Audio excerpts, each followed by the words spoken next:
If the Pittsburgh Steelers are going to make a push for the playoffs and maybe even for the AFC North, they need the passing game to get back to things that they were doing earlier this season. But is that possible with the blueprint that's now out on them? We'll talk about that here on the Locked On Steelers podcast. I'm your host, Chris Carter, joined today by Alan Saunders. Let's get into it.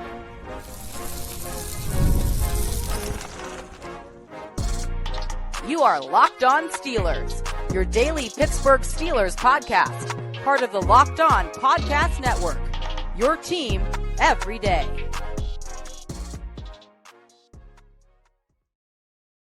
Hello and welcome to the Locked On Steelers podcast. I'm your host, Chris Carter, bringing you your daily dose of all things on the Pittsburgh Steelers.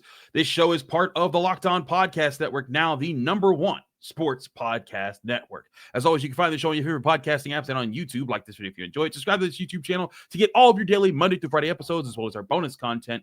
We thank you for making us your first listen every day, because we're your team every day. And today's episode is brought to you by FanDuel. Right now, new customers can bet just $5. And if your bet wins, you'll get $300 in bonus bets to use across the app. More on them later. As I said before, we're joined by the man himself, Alan Saunders from SteelersNow.com. We love having him on. Alan is back from LA. I don't know if he's exactly refreshed. But when you're traveling back from the West Coast, it makes it tough to look over film sometimes. But Alan, I had some time to go over film. We'll go into our stars and skulls grades later. And I talked about Aaron Rodgers a lot last night, specifically on how he performed. But I think the question now is, how do the Steelers operate moving forward with what they want to do on offense? Because this was a game where I think the Chargers effectively took away a lot of the things the Steelers wanted to do in this game. Pass game was inefficient. There were options there. There were plays that certainly Aaron Rodgers missed and that other guys missed, and certainly things that they had self-inflicted here. But we saw last year how Russell Wilson went from being this seemingly revived quarterback to being the guy that everyone said, hey, he's layups and three-pointers. Just take those away and force him to work in the middle part of the field, and it's over. How close do you think the Steelers are to being in that situation again with Aaron Rodgers, or are they there right now and this is a red alert situation for this offense? Oh, I don't think they're anywhere near there, and I think you said it. I mean, you've got open players. I mean, I think this is on the surface, a fairly simple adjustment. I think it's an adjustment that Aaron needs to be the one to make, frankly. I mean, I didn't love all of Arthur Smith's play calls, but I thought by and large the plays were out there to be made, and Aaron himself and a combination of just random weirdness from the rest of the team didn't really allow them to execute much at all in this game, in the passing game. But I mean, I think the overall picture here is, when you look at Aaron's night, 28 passes were given a target. 14 of them were to wide receivers. 14 of them were DK Metcalf and Calvin Austin. That's half. Yeah. Completed 5 of those 14, 11 of the other 14. I think it's just simply a story of the targets need to be reallocated to the guys who were, and it's not like the other guys weren't getting open. Freiermuth was open a lot. Jonnu Smith was open a good bit. Kenneth Gainwell was open out of the backfield a lot. And didn't find him, didn't hit him. Or when he did find him, he didn't hit him. The one pass to Smith, very high. Smith probably still should have caught it. The one to Gainwell, very high. And so, I don't think the Steelers can do anything about the accuracy part of it. Aaron Rodgers has been doing this a long time. I've never seen him look that bad in terms of ball placement.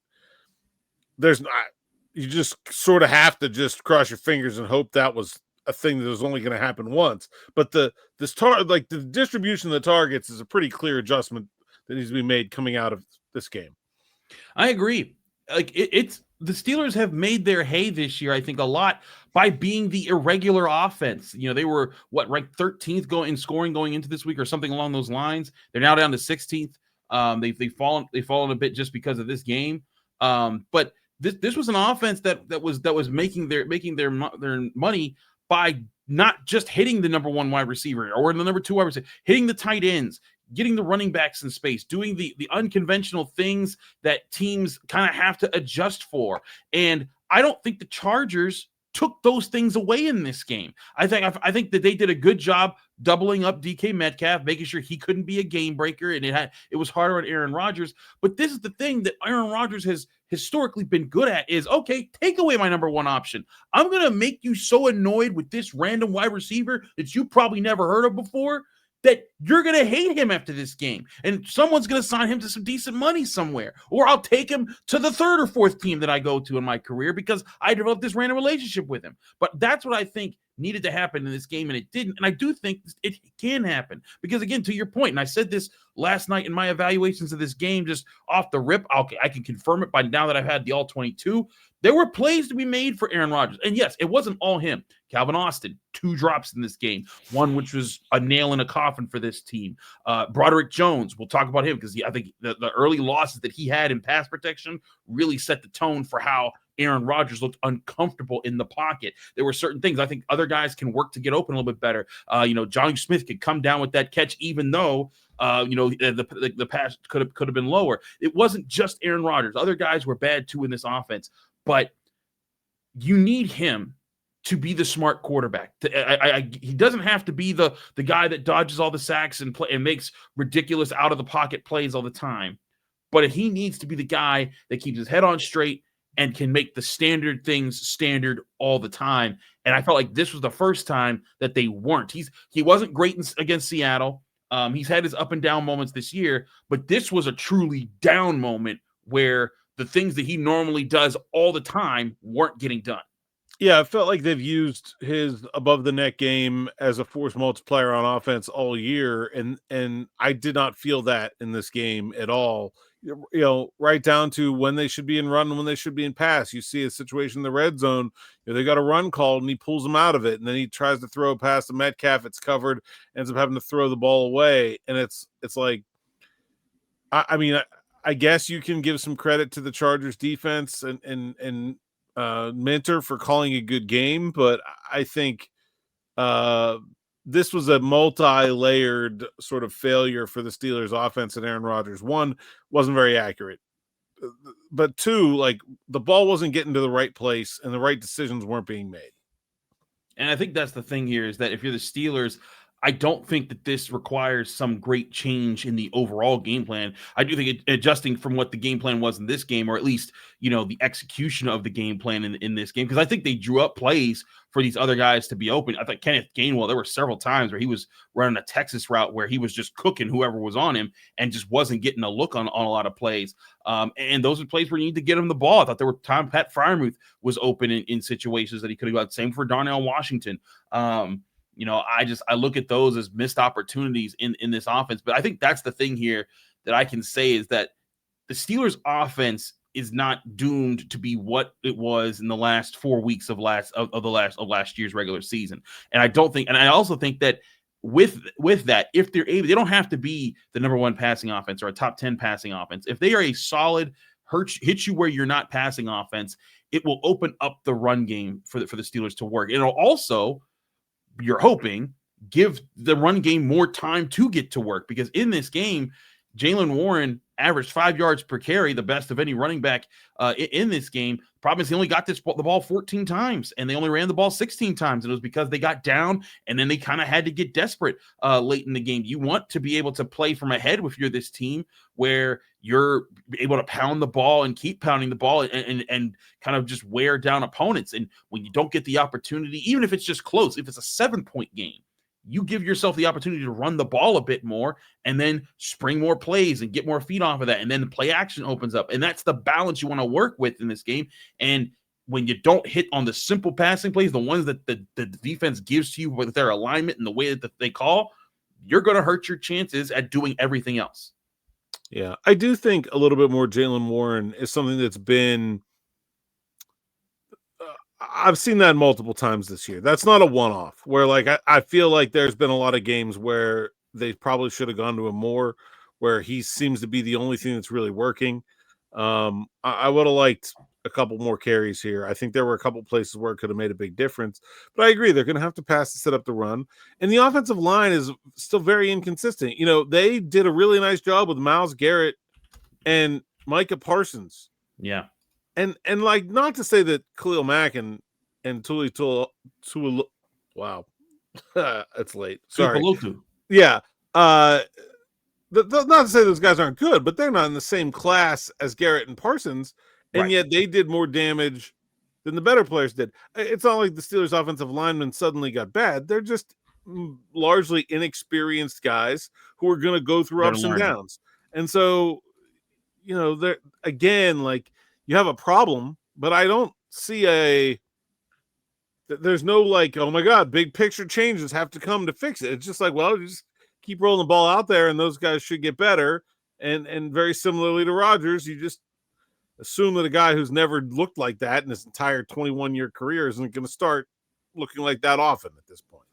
I agree. And it's saying roll the ball out there. It's not saying that the Steelers don't make any adjustments or try to move things here and there or make any changes. But but you're saying is like, hey, these are the normal ups and downs when you have a young unit that's still growing together. They'll have really good weeks, they'll have some bad weeks, but you want them to in general, in that up and downness, you want the overall trend to be upwards. And I still think it is for this season. I mean, it definitely is compared to where they have been the last 4 years. So like, I agree with your sentiment there entirely, and I think it's another reason why the panic button shouldn't be hit for this offense just yet for what they need to do.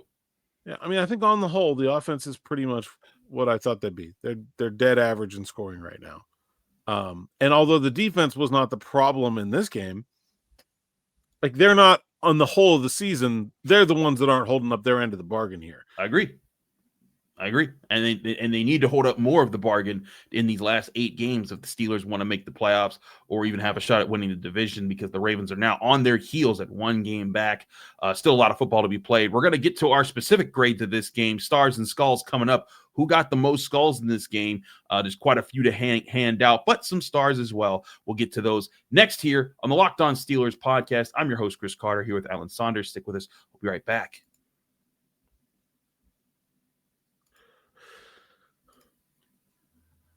But first, I want to remind you this show is brought to you by Rippling. If you're a business owner, here's the truth. SaaS promised to make work easier, but now the average company is buried by hundreds of apps that slow down your teams and simply don't work together. That's not SaaS. That's called SAD, software as a service.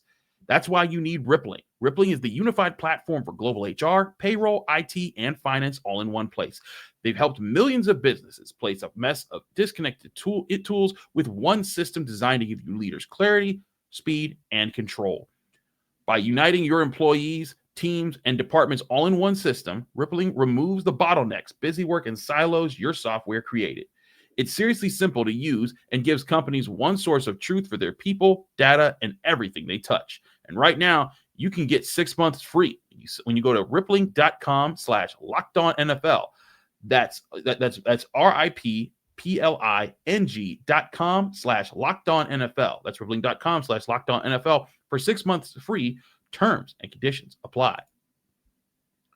We're also brought to you by FanDuel. The NBA is back, and there's no better place to get in on all the action with FanDuel, the official sports betting partner of the NBA. Even if you missed the start of the game or want to ride the hot hand, FanDuel has live bets on everything from who will score next to the fourth quarter comebacks. Plus, you can even combine your live bets to make a same-game parlay for a shot at a bigger payout. It keeps every game exciting, especially when your team's making that late push. Right now, FanDuel is giving new customers $300 in bonus bets when you hit on your first bet of $5 or more. So head to FanDuel.com to sign up and play your game with FanDuel, official sports betting partner of the NBA.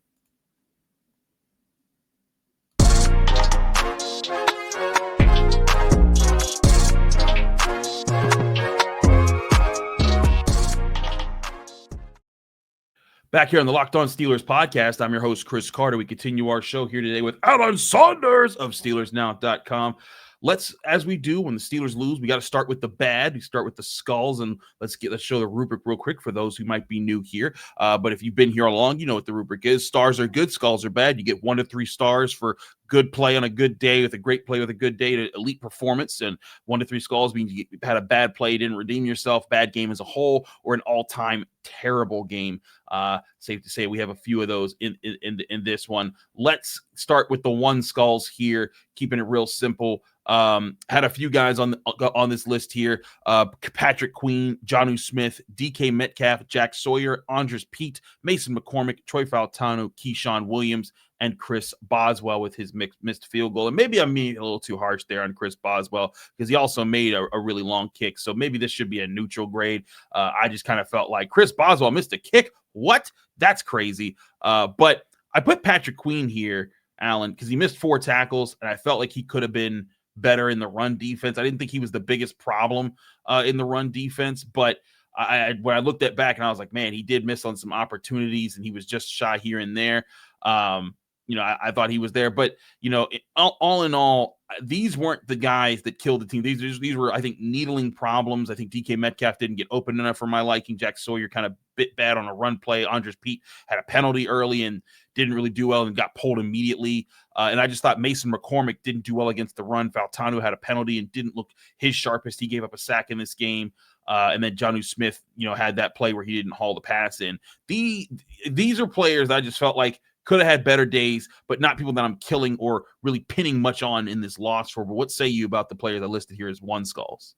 Yeah, Queen was pretty poor in tackling, but I thought the coverage was good. That's why I made it one. Coming on for them, and he wasn't much of a factor, and neither was Vidal, who really got his start as like a third down running back. He was a total non-factor coming out of the backfield. I credit Queen and Peyton Wilson for that, and honestly, I might have been given Fautanu 2 here. I thought he was probably his worst game of the year. Some wily vets over there that I felt like just kind of got him a couple times. The holding penalty was both egregious and unnecessary, and really a drive killer. I mean, a game changer, honestly. Yeah. Totally on board here with the rest of them. Man, that Keyshawn Williams punt muff, the game was over, but can you imagine if it wasn't like that? That could have been disastrous too. And I feel like he gets the benefit of like, hey, game was practically wrapped up by that point, but it was just like, man, that was a rough. But like that would have been 2 skulls if it was like if the game was a 1-score game and that's what lost them the game there. Yeah. And I will say that's different from Roman Wilson fumbling when trying to fight for an extra yard last week, or Caleb Johnson just not knowing the rules or of kickoff. Yeah, I mean, he tried. He just messed it up badly. Yeah. So there's your one skull here. We got two skullers here. And there's one of these guys I thought maybe giving a 3. When I went back and watched some of their run blocking, I graded it back down to a 2, but I'm open to negotiating here. And it's 2 guys on the offensive line here. I've got Broderick Jones and Spencer Anderson as my 2 skulls this week. Spencer Anderson, I thought, looked kind of like how a guy would look filling in at guard and trying to take on more than what he normally does. And listen, the Chargers have a good front. Like they have guys, like you said, they have some dudes up there that are going to challenge you. And Broderick Jones certainly got challenged. While I don't think he was officially tagged with a sack, those 2 early pressures on third downs, I thought really set the tone for the game. The only reason I didn't give him 3 skulls because he didn't really give up a sack, and he did help in the run game. And he didn't have one of the crippling penalties. So maybe I should be putting Fautanu in this category, but I just felt that those 2 early pressures that he gave up really spoiled early down plays, and I think it got to Aaron Rodgers early on and never let him get comfortable in the pocket, even when he had the time to be comfortable in the pocket. Yeah, I totally agree with both of these. Now that I've seen the 2 skulls, I think maybe Brandon Eccles, I would give at least 1 too, because I thought we got beat twice, but maybe he's in the 3. I don't know. We got 3 players in the 3 skulls this week. Who are they? Aaron Rodgers. Correct. Is it Brandon Eccles? He is one of them. All right. Ooh. Okay. We had Calvin, Jonnu, DK, Mason, Pete. One of those names we have not had yet. We did not. Okay. Calvin Austin? Correct. Those are your three skulls for this week. Right. Aaron Rodgers, Calvin Austin, Brandon Echols. And listen, we've talked about Aaron Rodgers' mistakes, and I don't think that this is necessarily saying that he's toast or washed or anything like that. He had a bad night. I think he'll bounce back from this, as I think actually all three of these guys can. I don't think these guys Brandon Echols. There was at one point where I was thinking like maybe this is just a 2-skull game, but then I went back and I looked at just how much he was beat. When you look at like the official coverage numbers that like PFF posts when they do their who gets assigned what, which I don't buy a lot, but there was a lot of it was man coverage. Like you ain't exactly. It was man coverage. I mean, the top yard allowers for the Steelers were here are the people that had passes caught on them that allowed for yards. Nick Herbig allowed 3 yards. Patrick Queen 7. Jalen Ramsey 11 yards. Darius Slay 13. Peyton Wilson 14. By the way, Joey Porter's 0 in this game. He'll be in the stars. James Pierre 22. Malik Harrison 25. Malik Harrison giving up 25 yards was the highest outside of Brandon Echols, because Brandon Echols was tagged with 125 receiving yards allowed when he was targeted 8 of 9 targets. And listen, this is not to say that Brandon Echols, I think, is a terrible player, but he had a terrible game, and Ladd McConkey took his lunch. And there was one play early on where they tried that same deep ball that McConkey just caught perfectly. And on that play, even I thought Brandon Echols had decent coverage. But when you getting beat like that, and then the touchdown that you get cooked for, and there were a few other plays too where he just got completely toasted. I'm sorry, that's a 3-skull game for your cornerback there. And it's a shame for the Steelers, because I felt like he was definitely a better answer than Darius Slay had been in recent weeks. But he was the guy that got picked on this time. I think you see a little bit of the trickle down there too. James Pierre, who I thought played well in this game, was in there, and for a little bit there was no Joey as well. And I think you get to some situations where there was no way they could help Echols. Yeah, like you're doing too much to help other people, right? And he kind of got left on an island with probably their best receiver. Yeah, I'd say Ladd's their best one right now. And the other thing is, a lot of those deeper routes, give the Chargers some credit. They found a way to get Herbert enough time to throw them. I think the Steelers, and I think some of TJ Watt's frustrations after the game is exactly this, that we're leaving Brandon Echols one-on-one back there because we're supposed to get to the quarterback, and when we don't, that's what's going to happen. And it's crazy to think, because they got to Herbert 5 times in this game. They did, but they needed to do it a lot more to win it. Yeah. And I think that's the thing with this game, is that when the offense isn't putting up numbers, then your defense does need to kind of pull it together. But Brandon Echols there as a 3-skull. And then Calvin Austin, initially I was thinking man, just the interception play, because that to me was the final nail. Even though it was kind of over by then, it was like, okay, if they get a touchdown here, maybe we're talking about something. But when that play happened, I was like, oh no, yeah, this is definitely cooked. This is over. But he had a drop earlier in the game, and both were just put right on his numbers, and maybe thrown with some hot heat from Aaron, but Calvin Austin got to catch those balls. Yeah, it was one of those days, right? Jonnu Smith said to me, that's the way the cookie crumbles. Just everything bad that could happen to the offense did. And Calvin's generally fairly sure-handed guy. It's not like he's some, lima sweet out there. He is usually catching those, and that's another one where he's wide open. That's a big play if he catches it. Yeah. Same as Jonnu Smith. It was a well drawn up play. Who I think actually might have caught that. I'm not convinced that he didn't. But yes, I thought he had. He had a. I'll say this. I support the skull because the ball, although poorly thrown, was delivered close enough that he still should have caught it without giving the refs any chance to say he didn't. Right. It hits him right in the hands, but it would have been a touchdown if it was a well-thrown ball. Yeah. It would have been a completion if it would have been secured cleanly the first time it hit his hands. And instead you get spin the wheel of NFL video justice and you lose. Yeah, I agreed there. In the moment when I'm watching on TV from home, I see the ball touch the ground while you could say he's had possession, and I'm like, they're going to overturn this, and they did. But I saw the argument for both ways there to be like, I just I didn't think there was enough compelling evidence to overturn, especially because it was called that on the field. Right, exactly. Yeah, I would have liked to just leave that the way it was called, however it was called.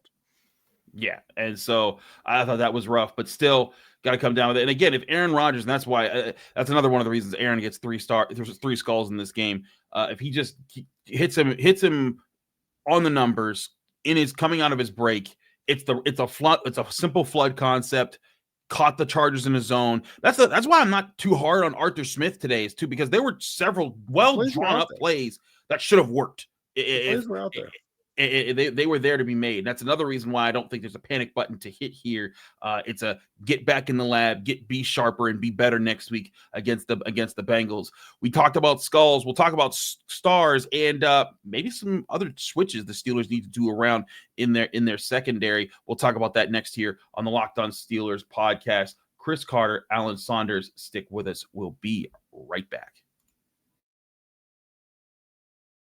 Today's show is brought to you by our friends over there at Peloton. Look, folks, it's time to break through the busiest time of the year with a brand new Peloton cross-training Tread Plus that's powered by Peloton IQ. It's Peloton's most elevated technology and equipment yet that gives you real-time guidance, and it gives you endless ways to move, whether you want to work out by yourself or if you want to work out with your favorite instructor, like my personal favorite, Alex Toussaint. He always gets me fired up to tackle the day. And the thing I like about Peloton, it helps me achieve more in less times. They have features that help you plan, stay motivated, track your progress, and Peloton IQ also provides personalized workout plans and recommendations. That's something that I use right now during the busiest time of the year covering the NFL. They plan my workouts for me based on my mood, my vibe, and also my favorite instructors. So make sure you check it out and use it, because it also helps you correct your form in real time, and it maximizes your reps. It counts your reps so that you can do it smarter, safer, and more efficient. Let yourself run, lift, flex, push, and go. Explore the new Peloton cross-training Tread Plus at onepeloton.com.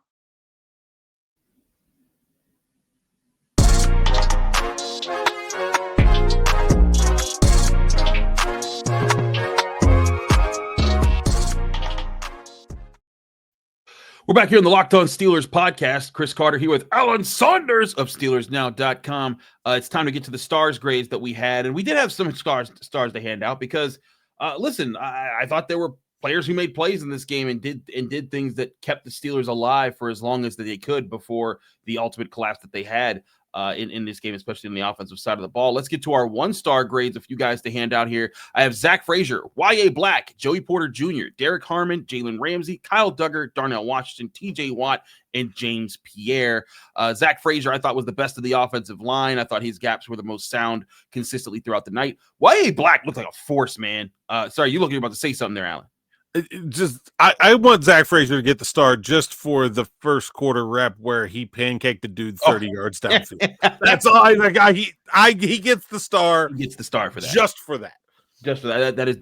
That was as a person who loves O-line work, I was smiling when I saw that. Just like I was smiling when James Pierre did like his full-on WWE tackle, which I was just like, my goodness. On top of it, he might have gotten 2 stars. Maybe I need to give him 2 stars, because I got to say this also.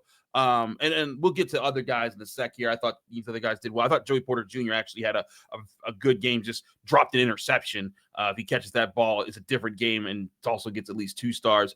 But, Alan, am I a Yinzer calling for Will Howard for saying maybe they should be playing James Pierre a bit more? Because right now on the year, he has been targeted 12 times, and he's broken up 6 of those passes. It's a very limited scope of like specific situations where he's never going up against the top guy, and he usually has safety help, which allows him to be more aggressive. So it's not like he's being, Derek Stingley right now. But considering what's been happening in the secondary, does this prompt maybe more snaps for number 42? I'll say this. He's not a very versatile player. You are scheme limiting yourself when he is in the game. But he's been playing that scheme pretty well. Yeah. And it also matches Joey's strengths pretty nicely. And I think with Ramsey at safety, it all kind of fits okay. I don't hate it. I'm not. If Slay can't play against the Bengals, I'm not suggesting you put him against Jamar Chase this week. I don't know what the plan is for Jamar Chase this week. I don't know that there is a plan that someone in the South Water Street is coming up with as we speak. I'm going to look at this week. Oh, that's going to work. Like, I'm not sure I buy it, but I don't think that should be it. But I don't hate how he's played at all. And I think he had a chance at an interception too in this game. Duggar had one on his hands. Not that like I'm, picking on those guys for not catching them, but they could have overcome a lot of the mistakes that we talked about earlier with one or two of those turnovers and timely spots in this game. I agree there. Touching on more of the 1 stars before we move to our 2 stars. There are no 3 stars this week, by the way. Talking about Duggar and Ramsey, another week where I just thought they were consistently in position, and that's what you really want from the safety position. I thought they were solid there. TJ Watt, I normally give more stars when he gets 4 pressures and a sack, and he's good. He missed a few tackles in the run game, so I docked him for that compared to some of his other fellow pass rushers who will be getting 2 stars. So there's a hint to some of the people that are there in this one. I also thought TJ's contributions were sort of tilted towards after the game was already decided. This is true. Kind of like why Roman Wilson wasn't on my stars list for his. Maybe I should give him that. That's not fair. It's garbage time touchdowns, but it's still a touchdown. So maybe I should be putting Roman Wilson here. But he had a nice block on the play where Jaylen Warren hurdled the guy too. He did. I forgot all about that play. Good recall. Also, that play still is just ridiculous. That was just stupid. So maybe I should be putting him there. But Derek Harmon, I also want to talk about, and we could squish Harmon and Black into this conversation before we move to 2 stars. I thought he was a difference maker at the line of scrimmage, especially in the run. And Vidal did get some good runs in this area. He had some explosive runs, but there were times I saw Derek Harmon just controlling his gap at the line of scrimmage and keeping guys clean. And he's still a rookie. He's still learning. He's still growing. But I like the rate at which he's learning and growing right now. I feel like so much of the Steelers' trenches play is like you're cooking soup, maybe chili. It's like you got all the ingredients in the pot, but if you try to eat it now, it is not necessarily going to be as satisfying as the finished product you hope will be. Like, you just got to let it simmer in there and give it some time. Like, there's been ups and downs with Harmon. He didn't have a very good game. Was it against Green Bay? I think it was Green Bay, yeah. Wyatt has been pretty inconsistent until this week, where I thought he was really good. Like, the same thing with the young tackles. Like, it's just the ingredients are in there. Now the only things left is time and some heat, man. They're coming along, and it's not going to be always beautiful, but you see enough flashes that I think you should feel good about almost all of them. That moves us to our 2 stars segment here. Alan, it's a little tricky because we had a lot of 1 stars. Not a lot, just a decent, normal amount of 1 stars. Actually, that's less than what we normally have here. But we have 5 2-star players. That's a lot to name. Oh. So you got 5 here, and knowing more than I was expecting. Jaylen Warren, for sure. Correct. Is he the only offensive player? He's the only offensive player. Then Alex Highsmith. Correct. Cam Hayward. Correct. Keanu Benton. Correct. Well, Nick Herbig. One more. Look at my man. Just 1,000%.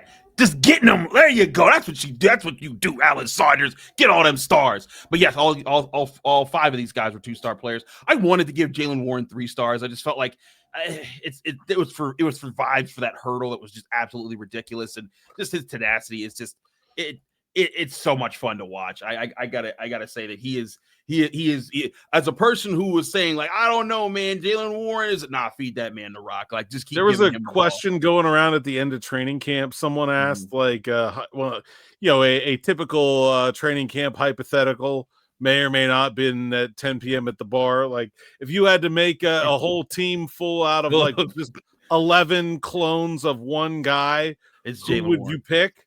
It's Jaylen Warren. Jaylen Warren. That's who I want. I wonder who was involved in that conversation and how many beers they had partaken. But back to the 2 stars. Jaylen Warren just doing his thing, and just again, I give him 3 stars are for elite play, and 70 rushing yards on 14 attempts with 21 receiving yards. I can't give a 3 stars for that, but 2 stars definitely for how he got them. Nick Herbig, I thought, had some really good pressures in this game. He was affecting Justin Herbert in his passing a lot. When against the run too. Big against the run. And I love one thing I love about what Nick Herbig's doing right now, Alan, is the traditional way to stuff the run as an edge rusher guy is to use your arm, use your strength and battle and leverage. And that's not his style. He's smaller, he's quicker. And now he's learning how to do that. And there was one play where he had like a pulling guard coming his way, and he just like danced around him and then reoccupied the same space he was in and then like made the play. And I'm like, that's ridiculous. That's really good. And that's a really good sign for Nick Herbig and how he's growing. Alex Highsmith, 2 straight games of 2 sacks. Tough to not reward that. Cam Hayward led the team with 5 pressures and just continues to be a monster in the middle. I think he's a bad man. Batted down too. Yeah. Just a force there. But I got to give a big nod. I want to focus more on with our finishing off the show here on Keeanu Benton. I wrote about him in the Post-Gazette going into this week because I thought he had his best game of his career last week against the Colts. I thought he was just phenomenal in how he was contributing against the run, getting in the pass rush. He had a sack. And this is now back-to-back games where I say these are maybe both of his best games of his career. And when you do stuff like that, there'll eventually be regression. No one's perfect and no one's always, moving the needle upward with every single game. But this is the Keeanu Benton that you and I have been saying could be there. And a lot of people said couldn't be there. And he's a bust and he's terrible because he had a really bad start to the season. And now he's starting to show what the Steelers believed in him for. Yeah. I mean, like I said, you just got to give these guys, especially big players, they need time. I think he's really showing the development. He still needs some more pass rush arsenal, I think. Like, there's still plenty to go. Like, that's the other exciting thing is that, like, this is a really good game for him.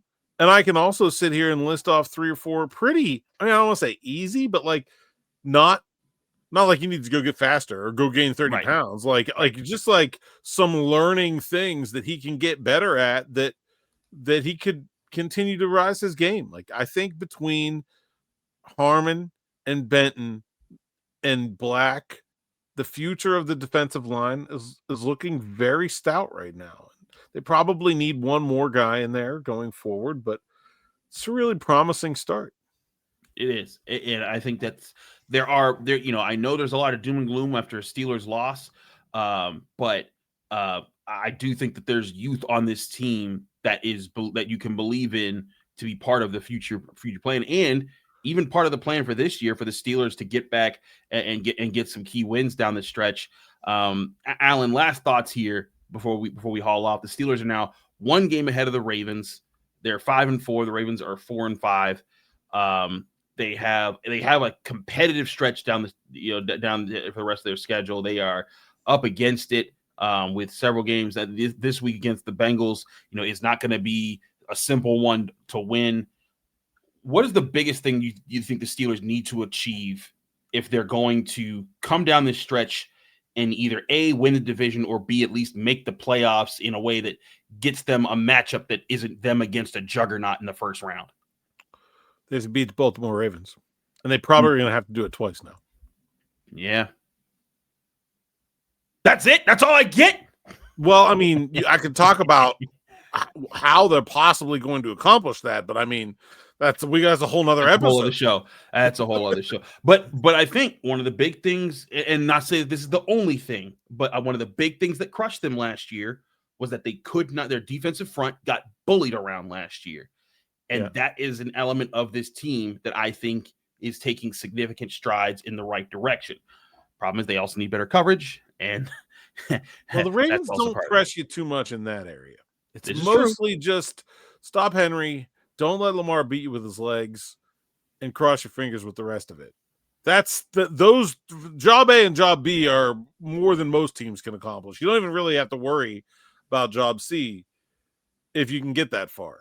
But I think that is sort of the one thing when we talked about this offense or this offseason that they entered this offseason with a lot of boxes they were looking to check. And one of them was, don't let what happened on January 11th in Baltimore happen again. Yeah. And they have not really faced a team that's been capable of doing that yet. And they're probably not going to until they go to Baltimore on December 7th with first place in the division on the line. So, maybe the Bills with figure it Cook out. and Allen. Maybe the Bills with Cook and Allen the week before they go to Baltimore. If the Bills ever figure out that if they just gave the ball to Cook like 30% more, they'd be a lot better. Maybe. Yeah. Maybe. But, and I agree, because I know some people are probably sitting there and saying, wait a minute, didn't y'all just see Jonathan Taylor run for God knows how many yards this past week? But Jonathan Taylor. Yeah, but Daniel Jones. Ain't that exactly. He is the one-man wrecking crew of that backfield. Not that Daniel Jones can't run, but Lamar Jackson, Daniel Jones, Lamar Jackson, Daniel Jones. There's a big difference there. So I know that some people that was going to try to dig Breece Hall and Justin Fields were sort of like the Temu version. Temu. And it did not go very well in week one. The team, which is very true. They needed to be better. And granted, they are better now than they were in week one at stopping those things. But I think that's one of the things that we're talking about, things that they're trying to improve could be directly in line with what needs to happen if they're going to have any hope of winning the AFC North or making the playoffs. And that's this defensive front getting ready for the Ravens. We'll have more on this all throughout the week here on the Locked On Steelers podcast. Mike Tomlin talks later today. Both Alan and I will be there in the facility asking questions, getting ready for that. Alan, thanks so much for joining us. Let people know they can find you, follow you, and get more of your work.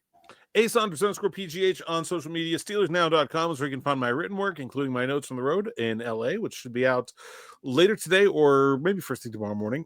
Depends on how long it takes me to get out of this jet lag situation. And then my podcast, Steelers Morning Rush and Steelers Afternoon Drive, on the Steelers Now YouTube page or anywhere you find podcasts. Absolutely. Check him out. He's Alan Saunders. He's the man. Thank you, Alan, for joining us. Thank you all for joining us here on the Locked On Steelers podcast. I'm your host, Chris Carter. Follow me on Twitter, Instagram, TikTok, Blue Sky, wherever you get social media. My handle is always at Carter Critiques. You can read my work in the Pittsburgh Post-Gazette by going to post-gazette.com, including a written version of our Stars and Skulls grades for more detailed breakdowns there. We'll also have a film study coming out either sometime late Tuesday or early Wednesday morning. But keep it here, as always, every Monday through Friday on your favorite podcasting apps and on YouTube with the Locked On Steelers podcast. I'm Chris Carter. We'll see you tomorrow.